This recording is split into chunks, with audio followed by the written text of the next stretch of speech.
Sejam bem-vindos a mais um episódio de Zero to CEO.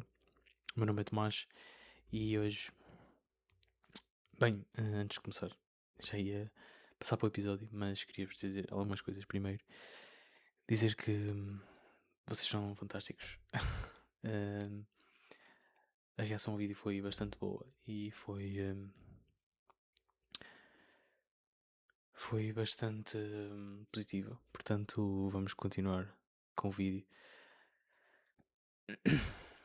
Sei que não foi, se calhar, o episódio mais adequado para fazer o vídeo, para lançar com vídeo, mas era preciso lançar e era preciso esta evolução para o vídeo. Mais coisas. Podem notar que eu estou a falar um bocadinho mais baixo. Neste momento é quase meia-noite. E estão a ver, também estou assim meio despenteado porque estou a gravar à noite, também bem, anda há pouco tempo, portanto peço desculpa por isso. Se estiver muito baixo, eu também depois na edição tento aumentar um bocadinho o microfone. Mas o que é que eu venho falar aqui hoje?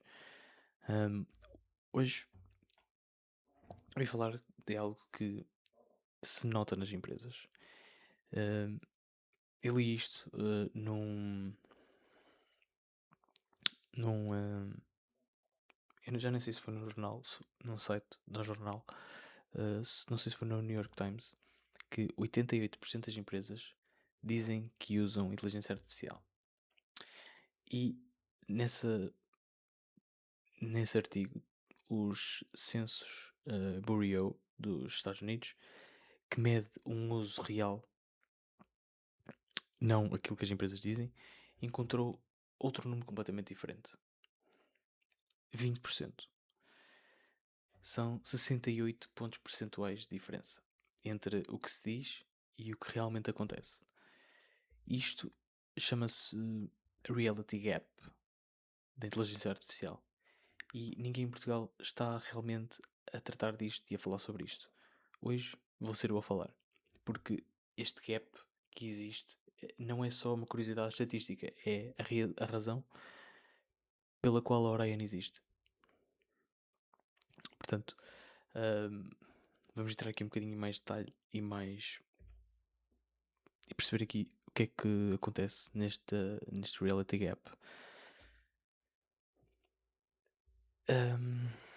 Já vos disse, e volto a acrescentar, mandaram-me algumas pessoas mandaram mensagem a dizer porque é que não vi a introdução.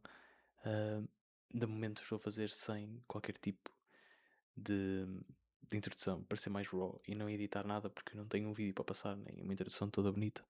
Portanto vai tudo mais raw, menos editado possível, também para vocês verem um conteúdo mais fidedigno possível. Eu fazia bastante cortes antes no áudio, portanto agora não tenho hipótese nenhuma. Se me enganar, enganei-me e tenho que continuar. Portanto,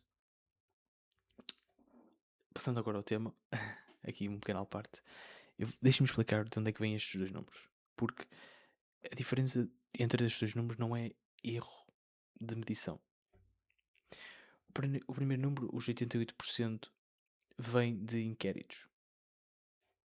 Perguntas do género: a tua empresa usa AI em alguma função? E basta um dos funcionários usar o ChatGPT uma vez por semana para uma empresa inteira contar como sim. Já o segundo número, que são 20%, vem de outra pergunta.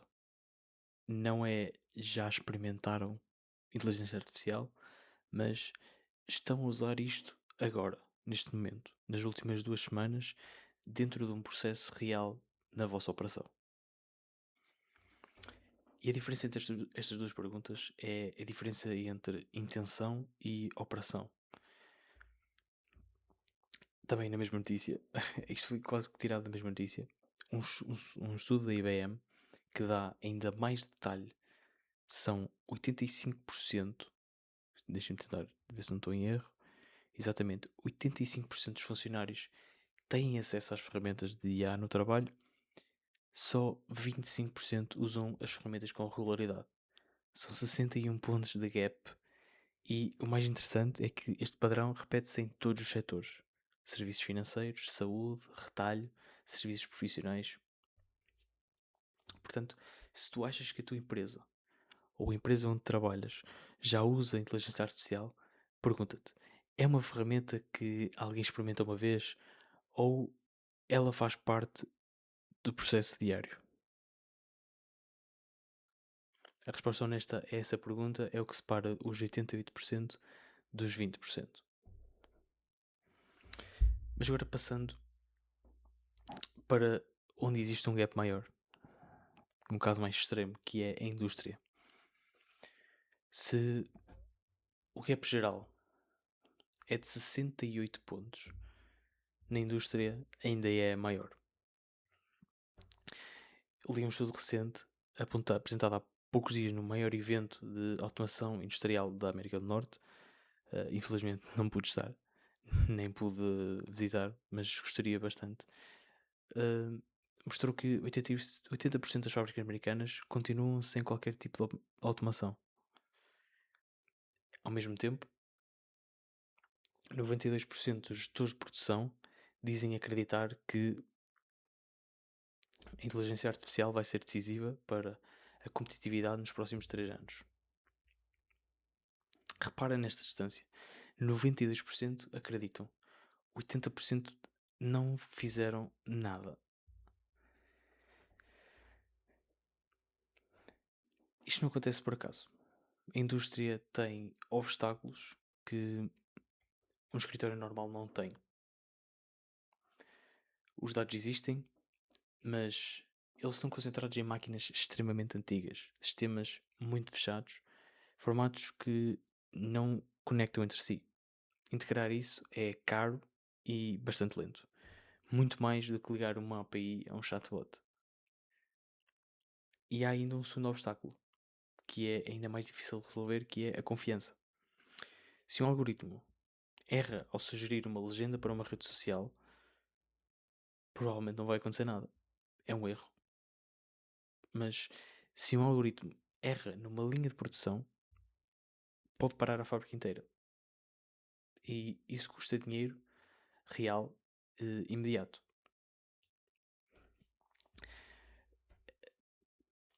Por isso é que vemos este gap tão grande na aplicação à indústria, porque a indústria é um dos setores mais difíceis de entrar e é um dos setores onde a tecnologia demora a entrar. Temos visto isso com, por exemplo, a indústria 4.1, que já está na 5.1. Portugal está extremamente atrasado no que toca à tecnologia e à implementação de novas tecnologias dentro de fábricas como metalomecânicas, uh, indústrias de manufatura. É extremamente difícil entrar com tecnologias novas, porque confiam naquela máquina há 20 anos, 30, não sei, se calhar mais, e como é aquele processo, não querem mudar aquele processo. Aquela máquina nunca variou, aquela máquina foi sempre impecável, por isso não é agora que vão colocar lá um algoritmo para perceber quando é que é uma altura ideal para fazer por exemplo, uma manutenção preditiva ou uma manutenção.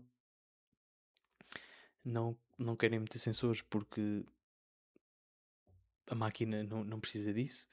Não precisamos de calcular OEEs da máquina, não precisamos de ver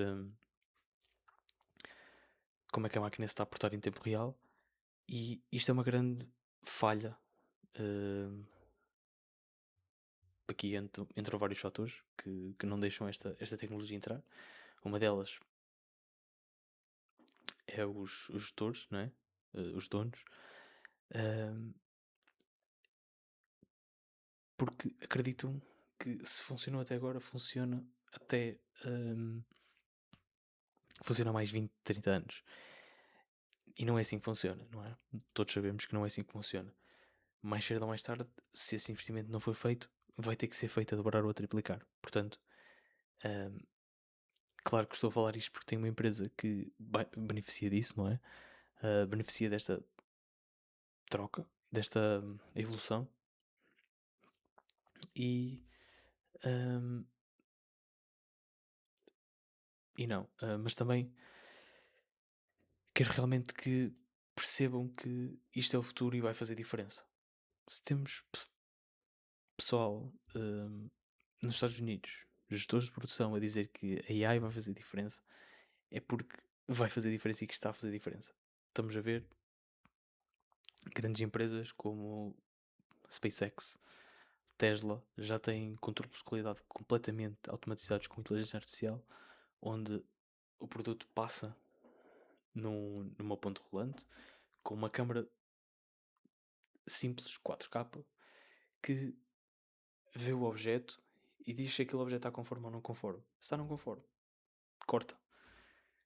Tem um braço à frente que tira o objeto. E aquilo é tudo comandado com inteligência artificial. Eles não têm departamento de qualidade. Ahm, já ouvimos várias vezes o Elon Musk a falar disso. E já ouvimos muitas vezes ele a falar de o quão a inteligência artificial está a evoluir nos últimos anos. E no, e no quão boa ela está a ficar. Portanto, a diferença entre vocês...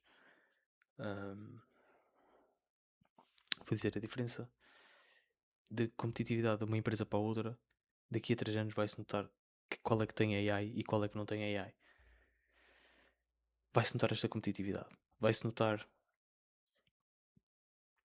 uh, por ser tão rápido, por ser tão preciso, já está muito preciso. Portanto, isto, claro que muita gente ainda está cética em relação a isto e é completamente normal. Um, mas temos aqui um grande potencial para fazermos dinheiro e para fazer a economia mexer. O que eu estava a dizer é que o que eu queria dizer com isto tudo é que eu já critiquei múltiplas vezes o ecossistema português no que toca a estas transformações, mas hoje trago um dado novo para esse debate. Se 80% das fábricas americanas não têm automação com capital todo que vocês imaginam, toda a infraestrutura, todo o acesso a talento dos Estados Unidos, o que é que achas que existe nas fábricas portuguesas? Bem, eu não tenho o número exato para Portugal, ninguém tem, publicamente. Pelo menos eu nunca vi um censo ou algum tipo de sondagem que. Peço desculpa. Nem vi nenhum tipo de sondagem que dissesse estes números que disseram que fizeram para a América. E isso já diz alguma coisa por si só. Mas se o país mais avançado do mundo, com mais investimento em IA, com uma das maiores infraestruturas de indústria que nós conhecemos, tem este gap, Portugal, com menos capital, tem menos talento técnico disponível, outro, outra falha, porque o nosso talento imigra todo, e uma indústria historicamente muito mais conservadora do que a União Europeia e os próprios Estados Unidos, provavelmente está ainda mais atrás. O gap da adoção não é uma desculpa para não agir, é o mapa de onde está a oportunidade. Quanto maior o gap, maior espaço para quem quer resolver o problema primeiro. E então, isto leva-nos a uma questão. Porque eu, quando comecei a construir a Orion, eu não estava a pensar em gaps percentuais ou censos, não pensava em nada disso. Muito pelo contrário. Eu estava a pensar no gestor de fábrica, que passam o dia a apagar fogos, como eu já vi. Como eu já vi. Porque não sabem, em tempo real, o que está a acontecer nas suas próprias linhas de produção. Mas agora que vejo os números, percebo que a minha intuição estava certa. Estou a construir exatamente nesta fronteira de gap. Como eu já disse aqui, a Orion não vende inteligência artificial abstrata. Vende a ponte entre os 92% que acreditam que a AI importa e os 80% que não sabem como lá chegar. E este é um negócio. Não é vender tecnologia, é fechar a distância entre a crença e a ação. Se estás a construir algo, em qualquer setor, a pergunta mais valiosa que podes fazer não é como é que eu uso mais inteligência artificial.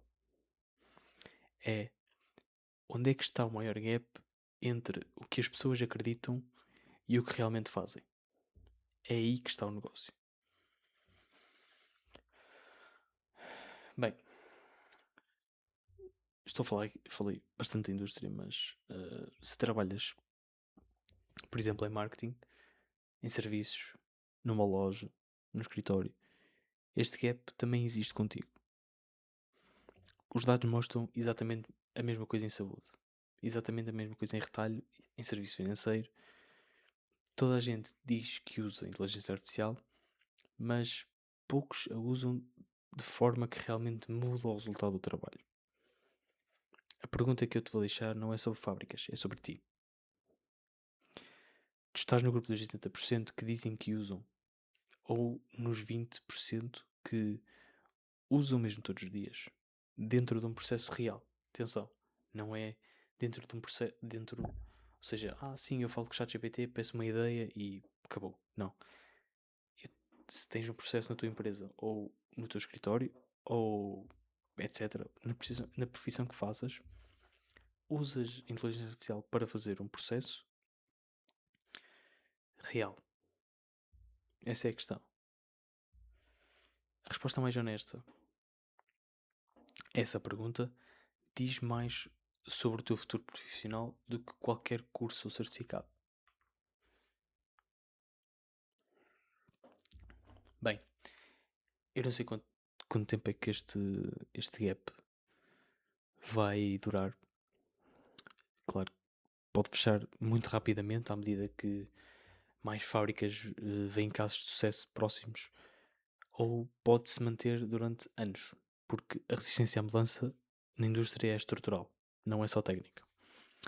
Não sei se a Orion vai ser rápida o suficiente a demonstrar valor para convencer os primeiros clientes antes que o mercado mude à minha volta, em Portugal. E não sei se estou a interpretar bem os números portugueses, que já disse que nem sequer existe publicamente. Portanto, estou a extrapolar a partir de dados americanos. Pode ser mais otimista, pode ser mais pessimista do que aquilo que estou a assumir. O que eu sei é que vou apostar na distância entre a crença e a ação, porque parece-me uma aposta certa. Vamos ver se o mercado concorda. Bom, outro tema que eu tinha para falar era sobre. Já tivemos aqui a falar um bocadinho sobre este gap que existe e porque é que é correto estarmos agora a falar de inteligência artificial, neste caso nas automações, em empresas reais, em processos reais. Já falámos no Stripe, também no último episódio, que fez a exportação de 50 milhões de linhas de código em horas, aquilo que demoraria dias. E é exatamente sobre isso que quero falar, sobre a precisão da inteligência artificial. Bom, muitas pessoas podem concordar comigo, algumas provavelmente não concordarão comigo, mas sinto que ao longo do tempo, ou seja, hum, de há 4 anos para cá, nem sei bem em que ano é que começou a haver mais inteligência artificial, mas sei que existiu um tempo onde ainda hoje é milhões de parâmetros, mas existia ali um gap, não era bem um gap, existia uma espécie de não inteligência artificial, certo? Uh, Porquê? Porque tinha poucos parâmetros, não era bem definida, tinha ali muitas falhas. Agora estamos a passar um momento em que a IA já ultrapassa muitos níveis de QI. Uh, Tem o exemplo do Claude, do Gemini, penso eu, exato, acho que sim, e o Codex do ChatGPT, que já ultrapassam níveis de QI de pessoas reais. Portanto, estamos a chegar a um nível em que a inteligência artificial está a ficar cada vez mais precisa, está a ficar com cada vez mais parâmetros. Consigo ver isso nos modelos da Claude, em que eles têm. Eu já nem me lembro quantos parâmetros é que é, mas é qualquer coisa. Eu vou mandar assim para o ar, mas mais de 100 milhões de parâmetros, quase certeza. Posso pesquisar aqui no instante, mas quase certeza que é um número ridículo. Exato. 70. Ok, eu disse 100 milhões. Mas o Opus pode passar a marca de 1 bilhão de parâmetros. Porra, está aqui. Peço desculpa. O Somnet, claro, tem 70 a 350 milhões, mil milhões de parâmetros. Portanto, estamos a assistir pá, quase que eles. O que é que eu quero dizer com isto tudo? Estou-me a confundir. Uh, por causa da pesquisa.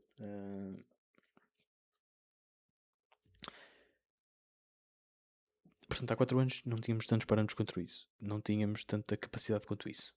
Hoje temos um Claude que tem quase, eu vou dizer, 1 bilhão de parâmetros.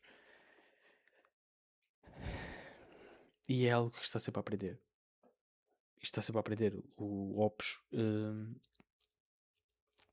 ou seja, cada vez a mensagem que vocês mandam é algo que ele aprende novo. Se vocês dizem que ele está errado, é algo que ele aprende novo. É um parâmetro novo que vocês colocam no servidor da Anthropic.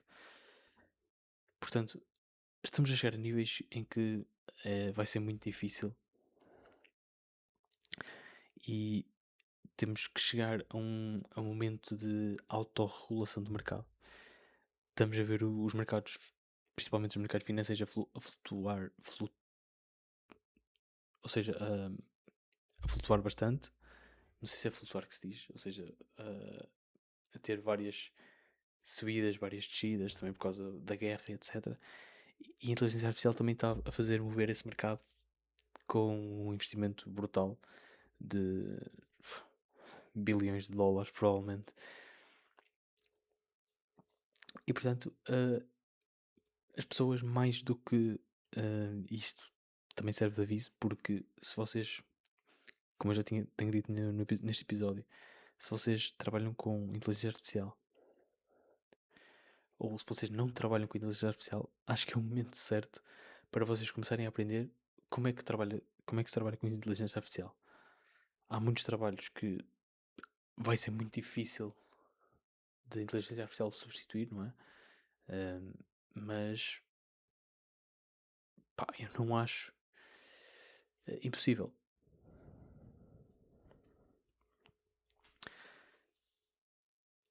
Há muitas profissões, nomeadamente, por exemplo, jornalismo,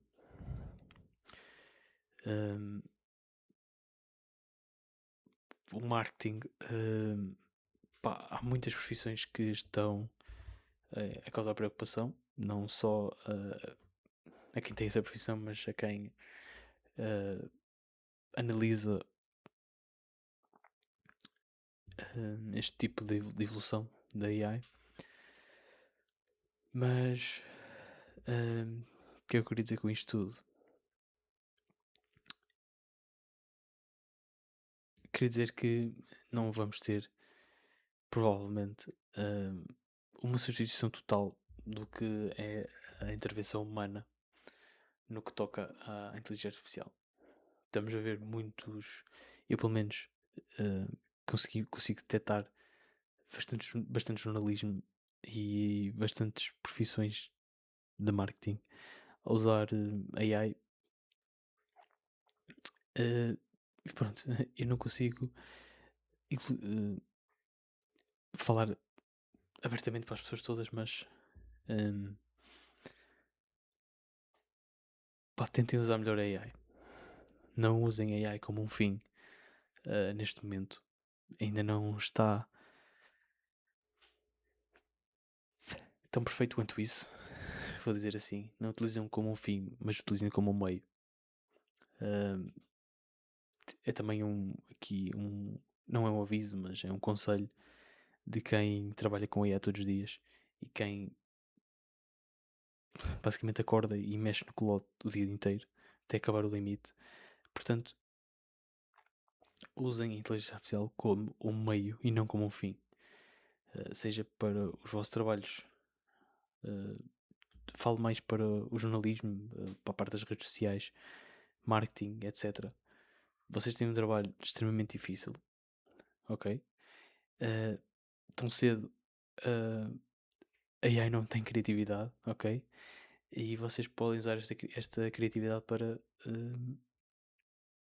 se diferenciarem dos outros. Portanto, não sejam iguais a todos os outros. Diferenciem. Façam a diferença e sejam criativos e não usem a inteligência artificial como um fim para, para o vosso trabalho. Bem, eu vou terminar assim o episódio. Pá, se calhar não foi o episódio mais comprido, mas sinto que estou a ficar bastante cansado e ainda tenho que editar o episódio. Porque amanhã não consigo mesmo mexer no computador. Portanto, fico aqui as ideias principais. Ideia número 1, o gap que existe entre pessoas que usam inteligência artificial ou que acham que usam e as pessoas que realmente usam. E depois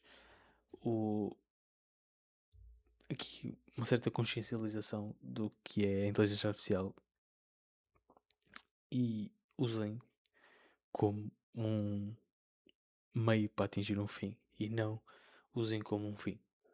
Não sei se me fiz entender, mas acho que sim. Acho que vocês perceberam o que é que eu queria dizer. Portanto, acho que não tenho mais nada a dizer. Agradecer a quem tem apoiado o podcast. Muito obrigado a todos, mesmo do fundo do coração. Acho que estamos a bom caminho e acho que estou a ficar contente com esta jornada que estou a fazer. Peço imensa desculpa, o meu raciocínio hoje não estava no ponto. Também já é final do dia, estava completamente rebentado. Não era suposto eu ter gravado a esta hora do dia, até porque a luz está má, não sei se notam. Não tem luz do sol lá fora, então é um bocado difícil para mim porque eu não tenho um foco. Portanto, ficou um bocado estranho. Mas apesar de tudo, não quero falhar com o episódio. E portanto, decidi gravar a esta hora. Mesmo para isso. Portanto, ficamos assim. Episódio número 26 de Zero to CEO. E vemo-nos na segunda-feira. Um grande abraço. Bom fim de semana.